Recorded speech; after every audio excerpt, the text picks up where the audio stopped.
지금 민주당이 주장하고 있는 전국민 25만 원, 총액으로 하면 13조 원, 학자로서 중앙은행 총재로서 물가 상승률이 지금 6월에 2.6%, 2% 기호 잡혔거든요. 그런 상황에서 13조 원이 이르는 현금이 살포됐을 때, 그러니까 물가 목표에 어떤 영향을 미친다고 보십니까? 저희는 재정 지원을 하게 되면 전략적으로 타겟을 해서 해야 된다는 입장을 그동안 주장하고 있었습니다. 타겟이라고 한다면은 일시적인 지원이 아니라 맞춤형 지원을 말씀하시는 건가요? 취약계층과 취약계층의 약자에 대한 두터운 보호, 그리고 필요한 국민에게 필요한 지원을 내주는 이를테면 맞춤형 지원이 더 바람직하다, 이런 취지겠죠. 그런 스탠스 취했습니다. 지금 민주당이 주장하고 있는 전국민 25만 원, 총액으로 하면 13조 원, 이 부분이 물가에 미치는 영향과 관련해 질의를 좀 드리겠습니다. 우리 총재님은 우리나라 대표적인 거시경제학자시잖아요. 학자로서 중앙은행 총재로서 물가 상승률이 지금 6월에 2.6%, 2% 기호 잡혔거든요. 그런 상황에서 13조 원이 이르는 현금이 살포됐을 때, 이 한국은행이 장기적인 물가 목표 달성을 해야 되지 않습니까? 물가 목표에 어떤 영향을 미친다고 보십니까? 민생회복지원금에 대해서 저희가 그동안 말씀드렸던 것은 물가에 관한 이야기를 하기 전에 지금 현재 경제 상황이 성장률이 전체적으로 봐서는 2.5%를 저희가 예상하고 있습니다. 다만 수출은 호조적인 데 반해서 취약계층이 어려운 이런 면이 있기 때문에 저희는 재정 지원을 하게 되면 전략적으로 타겟을 해서 해야 된다는 입장을 그동안 주장하고 있었습니다.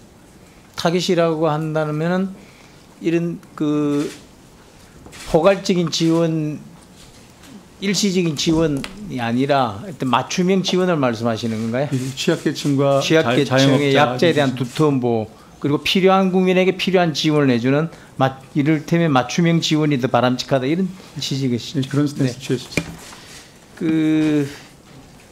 지금 민주당에서는 이 25만 원 전국민 지원에 대해서 경제 심폐소생술이라고 얘기하거든요. 저는 이 잘못된 이 갈증 해소법이라고 얘기를 보고 싶습니다. 이 목마른 사람에게 바닷물을 먹이는 것이다. 바닷물 주는 것이다. 결코 그 갈증을 더 심하게 할 것이다. 저는 이렇게 보고 있거든요. 시중에 13조 원이라는 대규모 돈이 풀리면은 인플레를 자극할 우려가 있다는 것은 굉장히 기본 상식 아니겠습니까? 그리고 재난지원금을 살포했을 때 경제적 효과가 있느냐 없느냐는 지난 정부 시절 이게 입증된 바가 있습니다. 효과가 없다. 효과는 아주 미미하다. 두 가지가 있었죠. KDI 한국개발연구원에서 1차 긴급 재난지원금 정책의 효과 시사점 보고서가 있습니다. PPT 한번 봐주실까요? 소비정도의 효과가 0.16에서 0.36이다. 이 말은 100만 원 지원하면은 26만에서 36만 원 정도가 소비 증대 효과를 가져온다 불과하더라. 나머지는 대출 대환이나 저축 등으로 쓰여지더라. 이런 보고서가 있고요. 대한경영학회지가 그 보고서 긴급재난지원금의 소상공인 지원 효과 보고서에 따르면은 지원금을 받아서 소비를 미리 앞당기지 그 이유는 오히려 소비를 줄이더라. 그런 행태가 나타나는 건 보고서가 있고요. 민주당에서는 대안으로 한시적 쿠폰도 주장합니다. 그러나 당시 재난지원금 마찬가지였습니다. 당시가 아마 온라인 세계에서 그거 많이 보셨을 겁니다. 재난지원금으로 애플워치 사는 법, 그런 게시글들이 범람했다는 거, 그런 거를 주목할 필요가 있고요. 이런 돈들이 결국은 내가 낸 세금이다. 우리 자녀들이 갚아야 될 돈이다. 이렇게 우리 국민들이 인식하고 있다. 그래서 최근 여론조사에서도 과반수 이상이 반대를 하더라. 그래서 지난 한국갤럽이 5월 21일에서 31일 여론조사에서 민생회복지원금에 대한 반대가 51%였다는 것도 아마 이것에 대한 국민 여론을 반영하는 것이라고 봅니다. 이런 영향에 대해서 하는 자체에서 한번 연구 용역 같은 거 한번 해볼 필요가 있다고 생각하는데 어떻게 생각하십니까? 지금 중앙은행으로서 어떤 특정 사안에 대해서 이건 물가에 미치는 영향이잖아요. 지금 한국은행 중앙은행의 큰 역할이 금리 정책이고 물가 정책이지 않습니까? 그죠?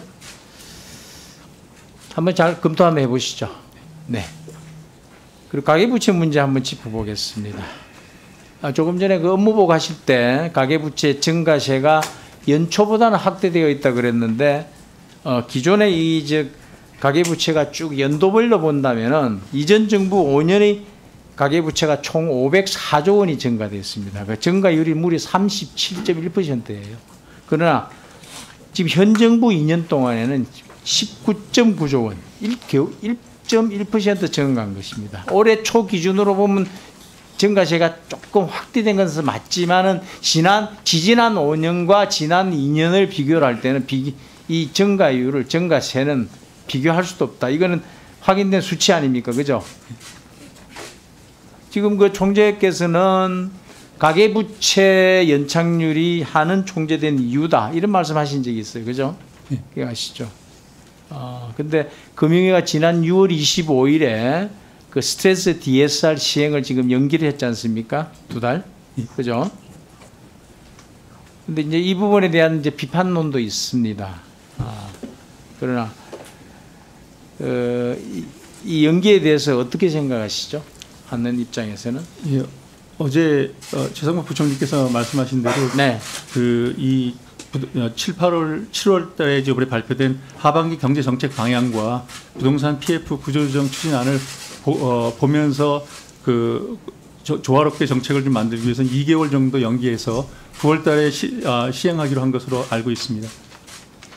그래서 이 부분에 대해서 이제 재정 청문회를 열자가 이런 주장들도 있는데 504조 원을 늘어놓은 책임이 있는 정부가 19.9조 원 늘어난 데 대한 증가에 대한 문제를 삼는다. 이것은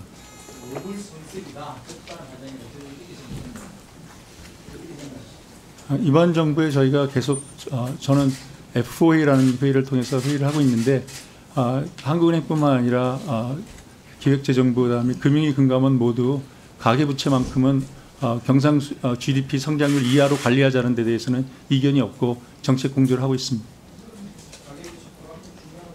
예.